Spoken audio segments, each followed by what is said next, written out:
জাকির, কিছু বিশেষজ্ঞ বলেন যে ধূমপান করা হারাম। এ ব্যাপারে আমি আপনার মতামতটা জানতে চাই। ধূমপানের কথা যদি বলতে হয়, অনেক বছর আগে যখন বিজ্ঞান ও প্রযুক্তি উন্নত হয়নি, বেশিরভাগ বিশেষজ্ঞ সে সময় বলতেন যে ধূমপান মাকরু। একটা হাদিসের উপর ভিত্তি করে বলা, এটা আছে সহিহ বুখারীতে, খণ্ড নম্বর 1, বুক অব আজান, হাদিস নম্বর 855।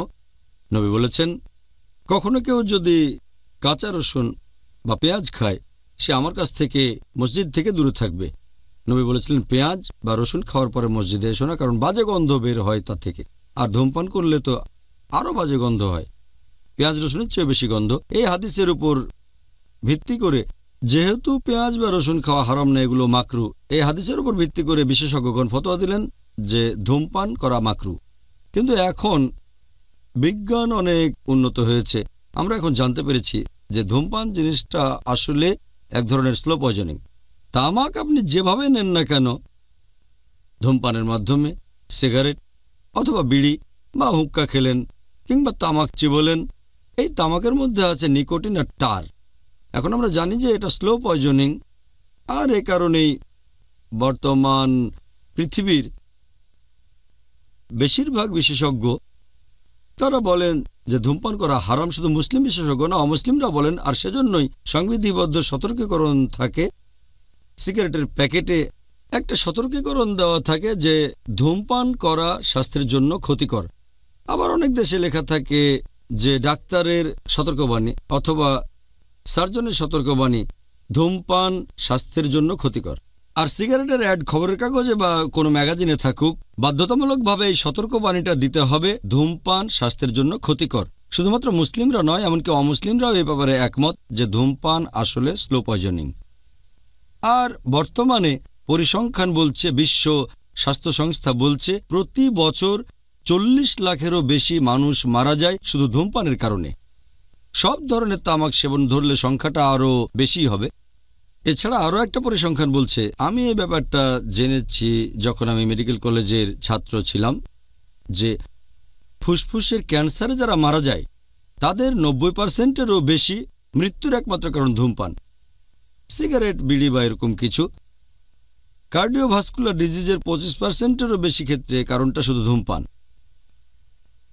ব্রঙ্কাইটিসে যারা মারা যায় তাদের 70 থেকে 75%-এর ক্ষেত্রে একমাত্র কারণ ধূমপান। ধূমপান আসলে একটা স্লো পয়জনিং। এতে ঠোঁট কালো হয়ে যায়, গাম আর হাতের নখ কালো হয়ে যায়, ঠোঁটের ক্ষতি হবে, খাদ্যনালীর ক্ষতি হবে, ক্ষতিগ্রস্ত হবে পাকস্থলী। এতে করে দেখা যাবে কোষ্ঠকাঠিন্য, খাওয়া দাওয়ায় অনীহা আসে, এতে লিবিডো কমে যেতে পারে, যৌন ক্ষমতা কমে যেতে পারে, দেখা যাবে হয়তো ঔষধ ঠিকমতো কাজ করছে না। এছাড়াও শরীরে রোগ প্রতিরোধ ক্ষমতা কমে যেতে পারে।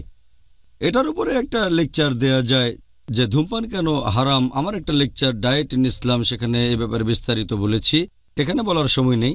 তবে বিভিন্ন রিসার্চের উপর নির্ভর করে 400-রও বেশি এ বিষয়ে ফতোয়া দিয়েছেন বিভিন্ন বিশেষজ্ঞগণ। তারা বলেছেন যে ধূমপান করা হারাম, তামাক সেবন করাটাই হারাম।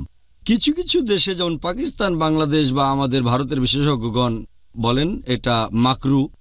কিন্তু বেশিরভাগ বিশেষজ্ঞ বলেন, পুরো পৃথিবী জুড়ে বেশিরভাগ বিশেষজ্ঞ বলেন ধূমপান করা হারাম। আল্লাহ কোরআনে বলেছেন সূরা আরফ অধ্যায় নম্বর 7 আয়াত নম্বর 157, যে যারা অনুসরণ করে বার্তাবাহক নিরক্ষর নবীকে, যার উল্লেখ আছে তাওরাত ও ইঞ্জিলে। তারপরে বলা হয়েছে যে এই নবী তাদের সৎ কাজের উপদেশ দেয়, অসৎ কাজে তাদের নিষেধ করে, পবিত্র জিনিস হালাল করে এবং অপবিত্র জিনিসকে হারাম করে, যা তোমাদের জন্য খারাপ তা নিষিদ্ধ করেন। তাহলে নবী যা দিয়েছেন, তিনি যেগুলোকে ভালো বলেছেন সেগুলো আমরা গ্রহণ করব, আর যেগুলো খারাপ সেগুলো থেকে বিরত থাকব। এটাই হচ্ছে আইন।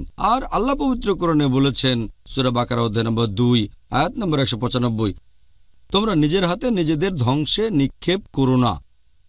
তার মানে নিজেকে মেরে ফেলো না।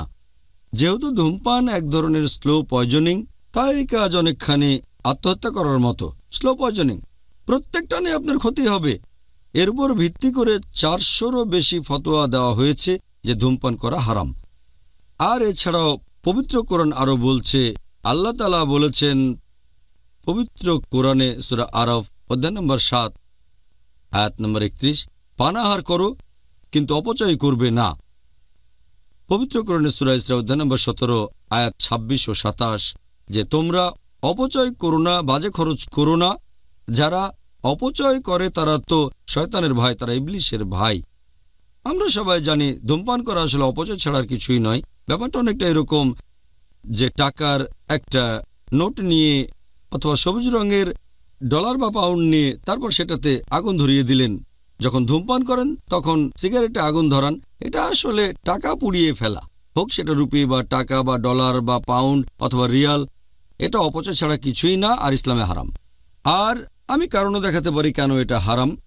যখন ধূমপান করেন তখন তাতে পাশের লোকের আরও বেশি ক্ষতি হয়, অন্যের ক্ষতি তো করতে পারেন না। আর ধূমপান করলে যখন ধোঁয়াটা বাইরে ছাড়েন তাতে পাশের লোকের বেশি ক্ষতি হয়। প্যাসিভ স্মোকিং অ্যাক্টিভ স্মোকিং এর চেয়ে বেশি ক্ষতিকর। যদি কেউ সিগারেট খেয়ে ধোঁয়া ছাড়ে, তার পাশে যে থাকে তার শরীরেও ধোঁয়া চলে যায়, এতে করে ধূমপানের চেয়ে সেই লোকের বেশি ক্ষতি হয়। সেজন্য বিভিন্ন দেশে যেমন সিঙ্গাপুরে জনসমক্ষে সিগারেট খাওয়াটা নিষিদ্ধ। নিজের ঘরে বসে খেতে পারেন, তবে বাইরে গেলে পাবলিক প্লেসে সিগারেট খাওয়া নিষিদ্ধ। তাহলে ধূমপান করা ক্ষতিকর, সেজন্য এটা